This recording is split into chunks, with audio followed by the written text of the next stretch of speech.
We got the death of a mainstream. Pat CC is the GOAT.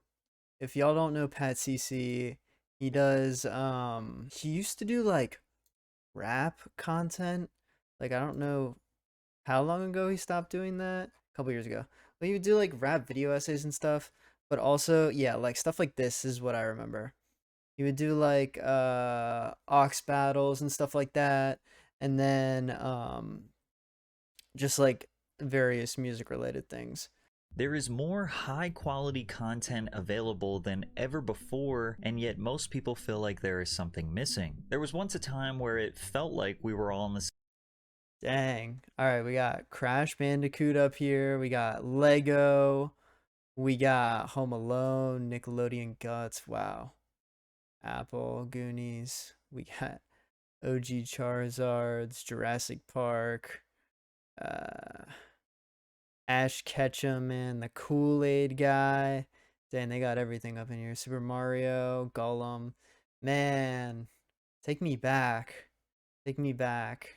same wavelength when it came to entertainment and pop culture. Everything felt more impactful. Movies were bigger. Music spread further. Famous people were actually famous. Awards meant something. And if there was a shocking story in the news, it was impossible to miss. It was much easier to have your finger on the pulse of pop culture, and it created this bond that we had together as strangers. And we took it for granted, because now that that bond is gone, the world of entertainment, music, movies, shows, social media feels oversaturated, confusing, and dull. I bet most of you I think I know what he's going to talk about here. I think he's going to talk about how like there's so many sub communities and niches of the internet nowadays that like the way that people consume content is there can be videos with millions of views or like thousands of views, and like only certain people would have seen that video who are part of that community or part of that niche, whereas like it used to be like everybody was watching the same stuff, like we were all watching the same things like on YouTube. And even then like it was like disjointed, like there were still certain communities within them, but like it was so different to the point where like there's such little output. Like there's so much output now, there's so much content out there. Everybody's trying to be a streamer, everybody's trying to be a YouTuber, everybody's trying to make reaction content. Everybody's like, look, this, I'm here right now.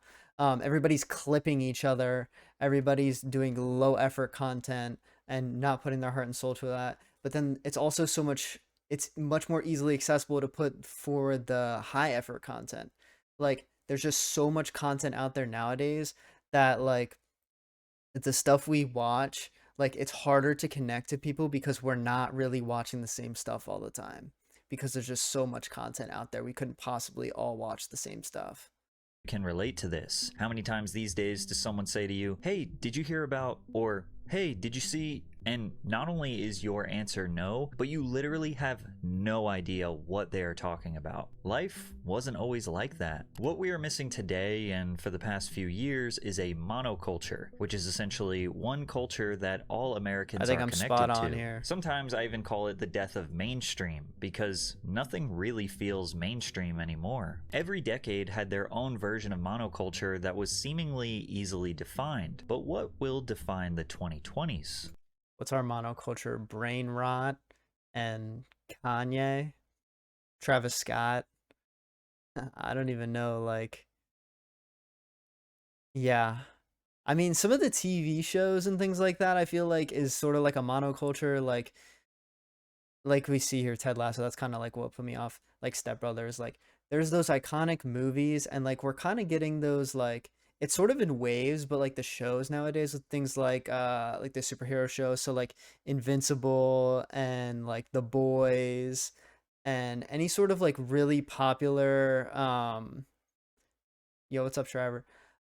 Any sort of really popular like content nowadays when it comes to shows and that, I feel like that's sort of our monoculture nowadays. Like that's how we bond together. But then even then there's like tons of people out there who aren't watching these things. The internet's just showing things to us with common interests, like people with common interests. So I don't even know. I'm interested to see what he Monoculture talks is about here. dead. And for anyone watching this that's like, a teenager or younger, it means nothing because they can't relate to that experience. But literally anyone older than that remembers their version of monoculture and probably misses it because it represents a much more simple time. Y'all remember Club Penguin? That was my monoculture. Club Penguin and Webkins and the Lego video games and whatever was on Disney Channel or Nickelodeon or like Diary of a Wimpy Kid books. Those were like our monoculture, and I miss them, and we don't really have those anymore. It's a real shame. Every generation before Gen Alpha had limited options for entertainment, and they thought it was a burden, flipping through TV channels saying, oh, there's nothing to watch. But our options are infinite. 3.7 million YouTube videos uploaded every day, one streaming service with every song ever made, and 100,000 new songs being uploaded every day. Dozens of subscription services with thousands of movies and TV. That's what I'm talking about. Like, there's so much content out there. Like, we could never get through all the content. Nobody could ever get through all the content. And even just the popular content, even if you just take content with like tens of thousands or like hundreds of thousands of views, we still couldn't possibly watch all of that content because of the way the internet is just like subdivided into communities nowadays. And even like, especially like the high budget stuff, like he's talking about like the streaming services like Hulu and Disney and Amazon Prime, Netflix, HBO Max, things like that. Like there's just so much stuff out there and they just keep churning out more. It's really a lucky break if you get your stuff seen by anyone.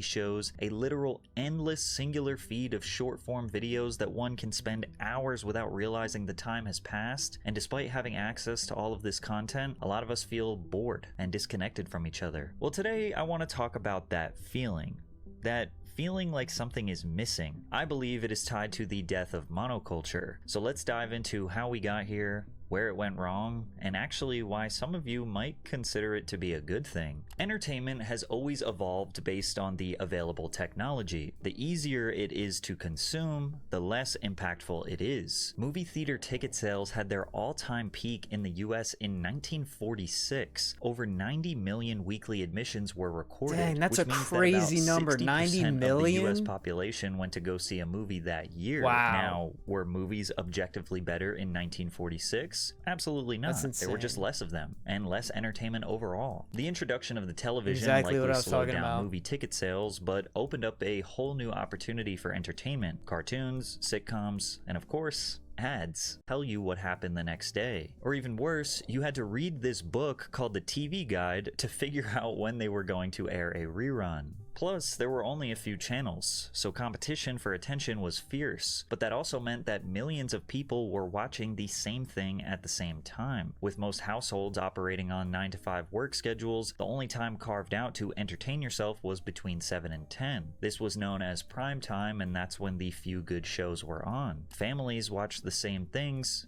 together, and a new episode airing at 8 p.m. on a weeknight could dominate school hallways and office break rooms the next day. Worst case scenario, you could stay up for late night television where Letterman would catch you up on all your pop culture news. We were connected as humans, kind of operating on the same wavelength, and the entertainment added to our humanity. That is, unless you were entirely disinterested from the few available shows and movies, then you had no other options, your life sucked, and you were looking for other forms of entertainment like heroin.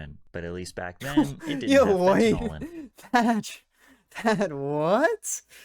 But Like the way heroin, people that's consumed crazy. movies and televisions stayed That's kind of real relatively the though. same for decades. By the 1970s, 95% of households had a TV in it. And then in the 80s and 90s, there was a massive uptick in available entertainment, like an entire TV channel dedicated to showing music videos, or an entire channel dedicated to showing cartoons. But even with more niche options, primetime shows still dominated pop culture, and Americans still felt a sense of togetherness through a somewhat limited availability. Is music not hitting the same anymore? Doesn't it feel like you used to have a connection with others based on a shared love for the same music? Well, music had a similar permeating connection to monoculture with a few key differences. For most of the 20th century, music was somewhat of a luxury. Today, for $15 a month, you can get access to every song ever made and 100,000 new ones uploaded daily. 15 True. bucks used to get you one album, and you had to take your happy ass to a record store and physically buy it. And if the album wasn't high enough demand, Support your indie artists. Buy their music. It helps a lot. I'm very pro that. And they might not actually have it. And that seems like a dumb thing to say, but in our modern culture, entertainment is never not available to you. These stores often had a strong sense of community and served as a gathering place for music fans. It wasn't unusual for artists to stop in and play mini concerts or sign albums before an appearance in a particular city. When people bought an album, they were now invested. They worked hard for that money. So to get the Ah, now you gotta pay hundreds of dollars just to get in the building, and then hundreds of dollars more if you want to meet the artist. Haha, that's how they get you. Yep, thank you, Ticketmaster. value back, they actually listened to the whole thing. They even tried to like the songs that they didn't initially like because they paid for it, which ultimately made them appreciate the artistry on a different depth. This uninterrupted focus on the music built a deeper connection from the fans to the artist. Fans had to imagine what their favorite musicians were like based on lyrics, a few interviews, and carefully staged photographs in magazines or posters on their wall. There was a mystique. Pop stars felt larger than life, almost like fictional characters, which is why people would pass out at the mere sight of Michael Jackson. Today we have countless I would too. interviews and endless access to all of their thoughts and opinions on social media. That mystery is gone. Artists are more accessible than ever, and because of that, they feel less special. And since music was basically a luxury, most people didn't have tons of disposable income to buy every release they wanted to listen to, so they typically resorted to listening to the radio or watching MTV. You couldn't just search your favorite Guns N' Roses song and get that instant gratification. You had to turn on MTV and just wait for it to come on, but in the meantime, you were consuming tons of other good songs that made you a more well-rounded music listener. And that was the same predicament Imagine not being able to listen to Two Hollis over and over and over again. for What a everyone. terrible So at world. school dances, parties, or clubs, everyone felt connected because the songs that were being played were the ones that everyone had the same access to. That's crazy to think about. I never thought about that before. No wonder like that era of like, oh, the early 2000s, the 2010s, like nostalgia. No wonder that era was so like prevalent in our lives, like in the older Gen Z and even some of the younger Gen Z. No wonder that era was so prevalent because we go to these third places. We go to like um any sort of party that has music, any sort of like school dance, a roller rink, or anything like that. And like, you're right, there was such little music, and the music that was popular was what was accessible. And no wonder we nowadays can like listen to that and like everybody knows every single song in the playlist because of this. A lot of club DJs today still mostly play music from the 2010s, and a lot of people wonder why they aren't playing more modern music. Like, are we all crippled by nostalgia? Well, not necessarily, but when you play music from the 2010s, you can kind of guarantee that everyone in the club is going to know those songs. Whereas today, everyone just listens to vastly different music. What's considered extremely popular and mainstream to you might literally not be considered extremely popular and mainstream to the person next to you. Today, Yeah, we not playing Quadeca in the club. Sorry, guys. Sorry, quad heads. we have unlimited access to every song ever made. When a new song or album drops, it is just right there in your phone. You don't have to talk to anyone, don't have to buy it, don't have to wait. Most of the time, the artist is actually begging you to listen to it, or you accidentally found out about it. You didn't even want to discover it. Most people have resorted to just Yeah, those people on TikTok, bro, all the time on TikTok, I see those people marketing their music. And like, I get it. That's like the method. I completely understand why you do it. But like, always just posting the same 15 seconds of the same song over and over and over again, and like putting very little effort into the content that you're doing to promote that song is just the worst. Like, I'm getting tired of the song. I'm never going to want to listen to it because I just keep getting bombarded with it. letting the algorithm decide what music to recommend to them because Double-edged it's sword. easier than doing all of the effort I just talked about before. Combine this lack of mono connectivity through music, requiring absolutely no effort to get access to the music, as well as artists not having the star power due to overexposure, and surprise, surprise, music holds absolutely no value to the average casual listener. Once we entered the 2000s, the rapid advancement of available technology caused a dominant monoculture to become more fragmented. TVs were becoming cheaper, bigger, and higher quality. The internet was getting faster, becoming easier to access and navigate. Cell phones were in everyone's pocket. We were becoming more connected than ever, but we didn't realize it was actually going to drive us further apart. In my opinion, 2000 to 2010 was a great sweet spot for pop culture. I would describe today's culture as everything all at once, and the early 2000s was the same, but it was slightly more manageable. Let's start simple. Movies. Here's a graph of every movie released per year around the world. You can see the quantity of movies released remained relatively the same from the early 1970s to the late 1990s, and it just started slowly ramping up in the 2000s before it exponentially exploded. Dang, Score, you guys limited time saving. getting your AMC A-list, man. You're getting your money's worth out of that. I'm not gonna lie. You see that graph? To it all. You'd get 2 or 3 massive That's blockbusters crazy. every summer. Movies like Spider-Man, Pirates of the Caribbean, or The Goated. Dark Knight, which dominated culture for weeks. As fall and winter rolled in, you'd see smaller budget, more experimental, or just simple films rise to the surface. Movies like Eternal Sunshine of the Spotless Mind, Little Miss Sunshine, Juno, and Requiem for a Dream. Everyone kind of knew what was coming and when it was coming, and that predictability created a shared sense of anticipation. Even smaller budget films had a shot at becoming massive, and the reason they had a shot was because people actually went to the theaters. Our last peak in movie theater ticket sales was in 2002 when 1.5 billion tickets were sold. But even if you didn't go to the theater, we had these really cool things called DVDs, where you could buy the movie that you missed and watch it at home. And if you didn't want to commit to buying it, no worries. You could rent the film for a few bucks by going to this magical place called Blockbuster. Goated place. We love our blockbusters. I wish they were still around. There's so many times where I want to watch a movie and it's not on streaming services, and it's like, oh, you gotta pay $15 to rent it for a day. But I'm not paying $15 to rent a movie when I used to be able to go to Blockbuster and spend under $5 to rent said movie. It's crazy that they got rid of these. This is a and store where you Redbox could too. Why'd they get rid of browse Redbox? all of the movies that you didn't get the chance to see. You would actually talk to the employee who worked there, and they would give you a recommendation or tell you what everyone else is renting. Sometimes a movie was I don't in know if I'm such trusting high the dude demand at the that counter, all of their though. copies would be rented, and you couldn't get it. Imagine that. Imagine any form of entertainment being unavailable for you today. Scarcity created. I used to get my video games from Blockbuster too. I remember playing super random, very, very random video game that I played from Blockbuster. It was Cars 2 the video game. And like, I don't personally understand the concept of buying or renting games from Blockbuster, but for some reason I did it.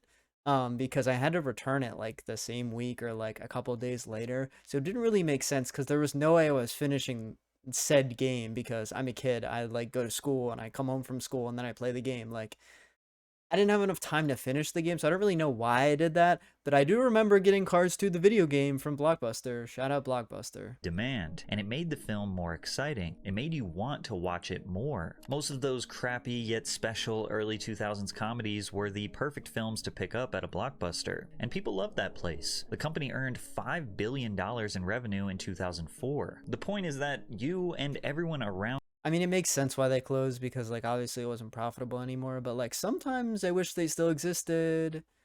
I mean, I know there's, like, probably 1 or 2 out there, but, like, I wish they were just more accessible in general. You had this physical connection with the entertainment and was actively using their brain to choose what they wanted to consume. TV still had a somewhat similar rhythm in the 2000s. Primetime was still valuable airtime. MTV was in its best era, in my opinion, having a plethora of terrible yet oddly captivating reality TV shows and experimental series while still having their sister network, MTV2, play music videos 24/7. It was one of the most versatile eras for mainstream music. music with lyrical rap, crunk rap, rock, emo rock, country, pop, EDM, R&B, and countless other genres in a healthy rotation on MTV and the radio. It was just on the cusp of being overwhelming, but having it all contained on MTV and VH1 made it still manageable to keep up with. Kids were absolutely consumed by Nickelodeon, Disney Channel, and Cartoon Network, which were 3 separate networks that each had 2 to 3 shows worth paying attention to in their respective eras. Yeah, I mean, bouncing around on the different channels was for sure something that I did. Like, Nickelodeon, Disney, and Cartoon Network, they all had different shows on that I wanted to watch all at the same time. Like, there were so many goated shows on all the networks, and now it's just like reruns of those shows or like actual garbage fire stuff. Like, we had it so good. We had it so good. I feel bad for the kids nowadays. They go watch Kai Cenat, bruh, and the FaZe Clan. Bruh, that's what's raising our kids. They don't get peak. They don't get the peak content that we got. Still had a healthy separation between our No personal no lives hate and to our the school and work streamers, life from but 9 to 5, only entertaining ourselves lightly in the morning and in the evenings. We didn't have a phone to distract us from literally every millisecond of boredom. The entertainment options still felt limited enough that you could feel like everyone around you was on the same wavelength. Plus, we were still at the mercy of knowing the schedule of when new shows were going to air. But that started to die when cable companies provided DVR capabilities. You could now record your favorite shows and movies and watch them later DVR and whenever on you demand wanted. goated. This was the beginning. Especially kids who had to like go to bed at a certain time. This guy, at a certain time. Bro, being able to DVR or watch stuff on demand was the best. Cause I was just saying how there's all those different shows that we were watching on Disney Channel, Cartoon Network, and Nickelodeon. Sometimes they'd be on at the same time, and other times they would just be on like past my bedtime, and it's like, oh great, I don't get to watch the new stuff that I want to watch. I don't get to watch the new episode.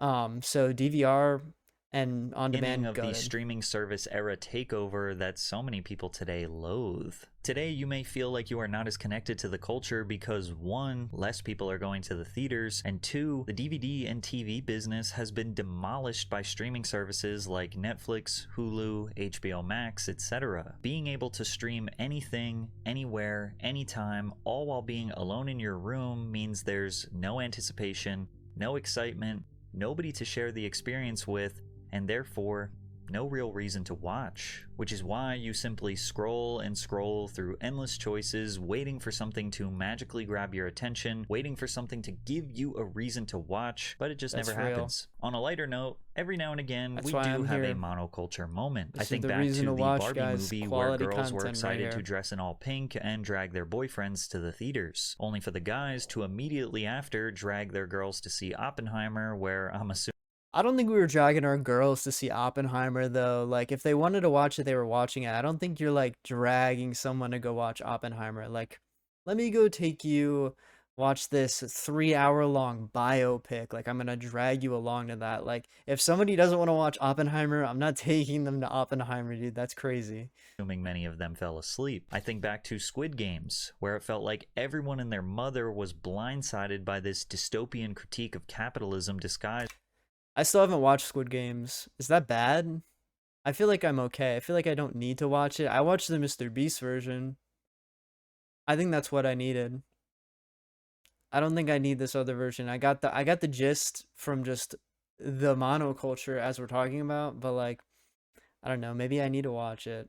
Sometimes I miss out on the references, sometimes I don't really know what's going on, but go, it feels like it's only every couple of years where there is a moment that we are all in sync, when it used to be literally all year, every year. I can't even remember the last time music had a monoculture moment. I mean, sure, radio is still kind of relevant. TikTok made popular songs more popular, but there's so much music all over the place all the time that I don't even know what anybody's listening to anymore. For TV, Yellowstone, Severance, White Lotus, Love Island, I mean, they are extremely popular, but Can we say everyone is watching those shows? Will those shows define this era? I bet there are a ton of you watching that are like, I didn't watch a single one of those shows. The irony of it all is that the death Watched of a one unified episode culture everyone seems to be of Severance. feeling That's came about with our it. pursuit to be more connected than ever before, because the adaptation of the internet and social media into our everyday lives was the nail in the coffin for monoculture. By the turn of the century, everyone with extra cash had a computer somewhere in the house. Our parents were using them to basically replace what the newspaper did for decades. As the desktops and internet connection got faster, we looked at forums, chatted through AOL Instant Messenger, played simple flash games on Newgrounds, and even bid on random antiques from Newgrounds eBay. fire. Being connected to Yo, mini clip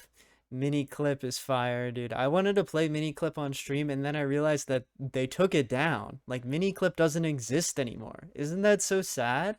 Like, I guess like when Flash died, they just got rid of mini clip. I was devastated to find that out. Random people all over the world was beautiful. You were no longer limited to the thoughts, beliefs, and interests of those in your geographical location. The internet was still somewhat difficult to navigate. You know, there was a time when Google didn't have all the answers. You had to check other search engines like Yahoo and my favorite, Ask Jeeves, to find what you were looking for. Videos Ask would take forever to Jeeves. load, the quality Never was heard of often that. terrible, and sometimes just straight up didn't work. Using the internet kind of felt like exploring uncharted land. That friction, scarcity, and lack of instant gratification was what made it special. It was worth working for. Today, we just expect things to work. We demand convenience, and we are willing to give up our human autonomy for it. Initially, the entertainment industry as a whole saw the internet as a threat because of piracy. Suddenly, millions of people could download movies, music, and TV shows for free Goated song. That's a goated song right there.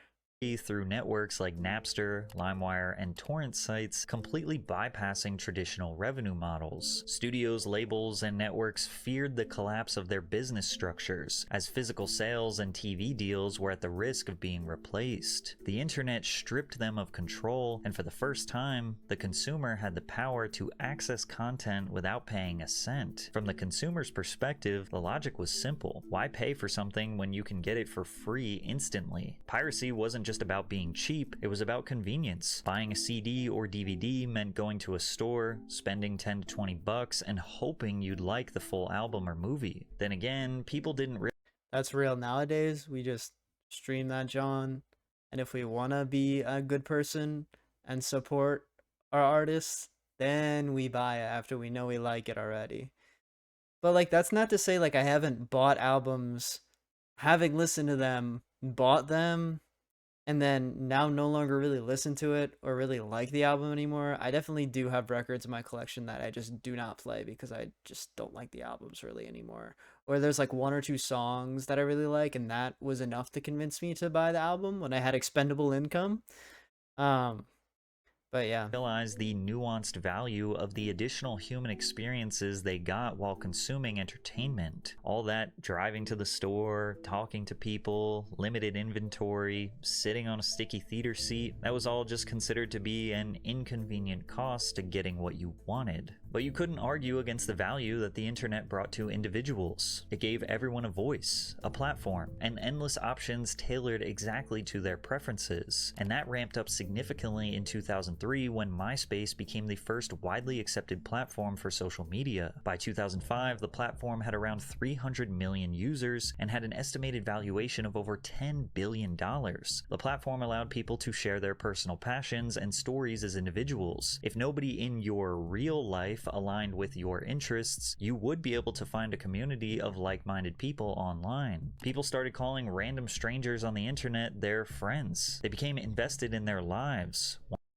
This is just our Discord. This is Discord, this is Twitter, this is TikTok, this is all those things.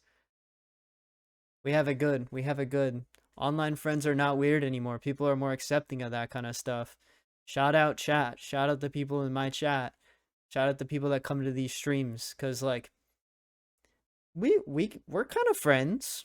We can be friends sometimes. We can definitely be friends sometimes, and we wouldn't have that.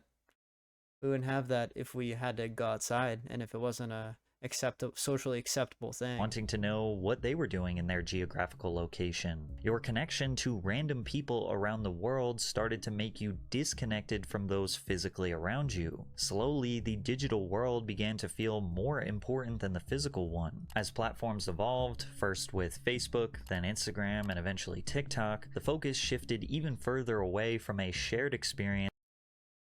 This reminds me of something. You guys ever heard of the degrees of separation?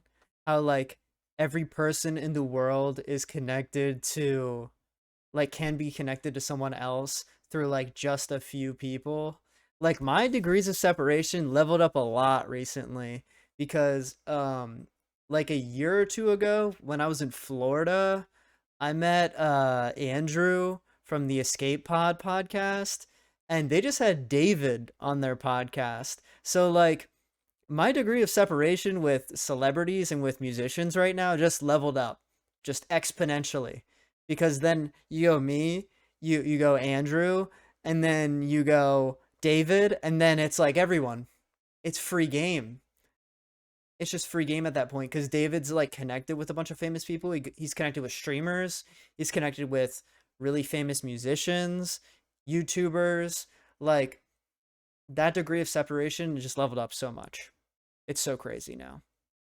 And towards personal branding. Algorithms were designed not to connect people as a whole, but to keep you personally engaged, feeding you content you already agreed with or found entertaining. The internet became less of a town square and more of an echo chamber, reflecting only your own tastes, beliefs, and biases back at you, just so you wouldn't click off the app. Social media stopped being about community and became a stage where everyone was the main character of their own story. It made individuals feel more powerful than ever, which could be considered a good thing, but it also created a cultural landscape more narcissistic, divisive, and isolated than any era in history. So the reason why movies, TV, YouTube, social media, and literally all other forms of entertainment don't feel the same is a combination of really complicated nuances. However, with a shift in mentality, you could look at all of this as a good thing. If you are a strong-minded individual, introverted, or just someone who doesn't really care about a sense of community and those around you, you are in the golden ages. For decades, if you didn't fit into the narrow lens of what the mainstream deemed valuable, if you didn't like the biggest pop star, or wear the right clothes, or relate to the 5 TV shows everyone else watched, you were invisible. You had nowhere to go. You were the weird kid, the quiet one, the one who didn't belong. But now, the internet gives you infinite options to find belonging, and literally I mean, you can still be the weird kid for not liking the popular stuff. Like, there's definitely some alienation that goes on that, like, never fully went away. But, like, Pat's definitely right. Like, there's other people like you who like certain things that, that you can relate to, and you can sort of find that community with other people. any interest you may have, no matter how unique it is, chances are there is a niche community where someone like you isn't just accepted, you're celebrated. Do you like wolves eating watermelons? So do 61,000 other people. Do you like 61,000, and I get 2 people on my stream. 61,000 people like stapling bread to trees? So 300,000 people like bread stapled to trees, and I get 2 people in my stream. Really? 335,000 other people. Today, a girl who was once mocked in school for drawing anime characters in her notebook can become a full-time artist with a fan base of thousands. Yes, this is awesome. I love this. More of this, please. I like that people can share their art with the world and get platforms nowadays. Makes me so happy that people can just like be themselves and express themselves and like actually find communities that way and find support that way. I think that's awesome.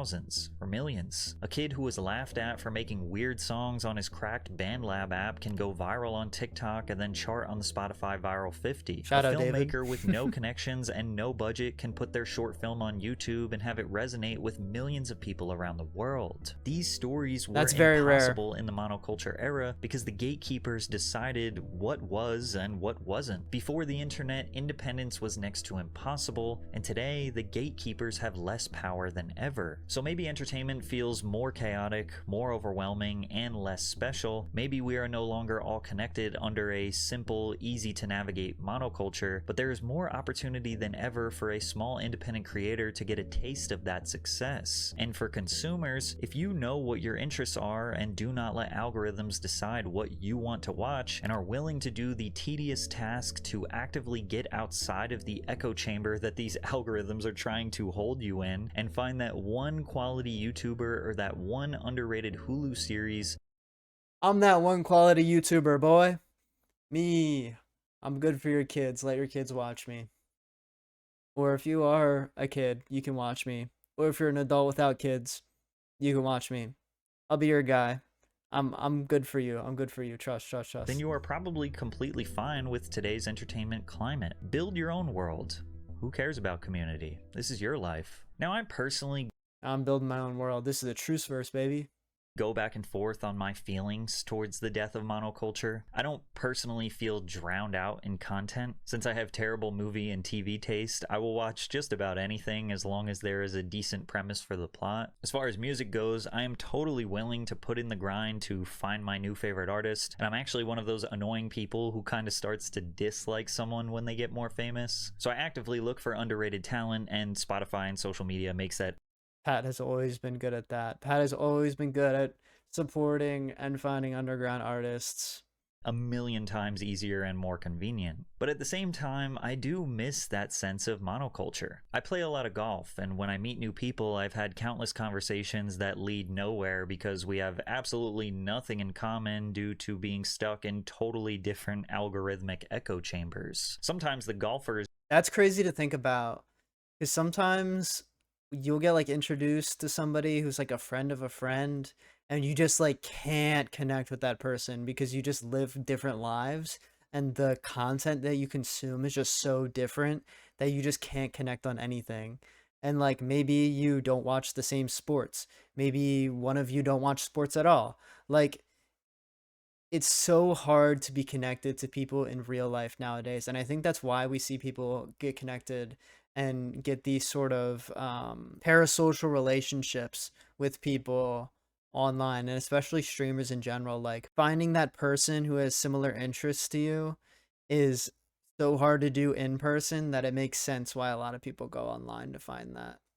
don't even watch golf. So I'm just like, how's the weather? And obviously, I'm a creator, so I'm benefiting from a system that was created for me to succeed. And because of my feelings going back and forth, my channel is somewhat a reflection of the lack of and yearning for an entertainment monoculture. My YouTube channel is kind of like a 2000s MTV inspired hodgepodge of modern pop culture. Firstly, I'm reliable, posting every Monday at 3:15 p.m. Eastern Standard Time. And every week we talk That could never be me. I could never stick to a constant schedule of posting or of streaming. No, I couldn't do it. Maybe if I was getting paid, but I definitely couldn't about do it. something pop culture related. Sometimes it's music, sometimes it's film, sometimes it's internet personalities, sometimes it's a comedian, action sports star, politics. The modern YouTube algorithm wants you to keep making the same video over and over with the same thumbnails and dominate one specific niche, which is why you see so many successful channels being repetitive, because that is literally what works. Yeah, it's a I try to keep a shame. balance, and because of that, I some really don't videos want to get more niche views down. than I like so others, many some different videos things, and I bomb, just but want I to hope you enjoy share me those with keeping that everyone. old early And I want to take all the things that I like and stream it and make videos about it, and then hope that other people, regardless if they like one thing and not the other, or if they like both of the things that I'm doing, I just want my channel to always find people and always look and find people who have similar interests to me. Like whether it's one thing or whether we have multiple things in common, I just want my channel to sort of be that for other people. King said in the chat, I think I found a guy who's almost the same thing as me. One is kind, two likes tower defense, and it's you. Yep. Thank you. I appreciate that. I'm glad that you found me here. 2000s variety. You can come to my channel to keep you updated with modern pop culture and feel some tiny slice of that monoculture we all used to love. Also, this was kind of a different style of video for my channel. I usually stick to documentaries that are objective and fact-based, but Recently, I've just kind of been wanting to switch it up a little bit. So I'll be looking at the comments to see what you guys think about this more conceptual. That was a good video. That brought up a lot of things that I did want to touch on and that I felt needed to be said.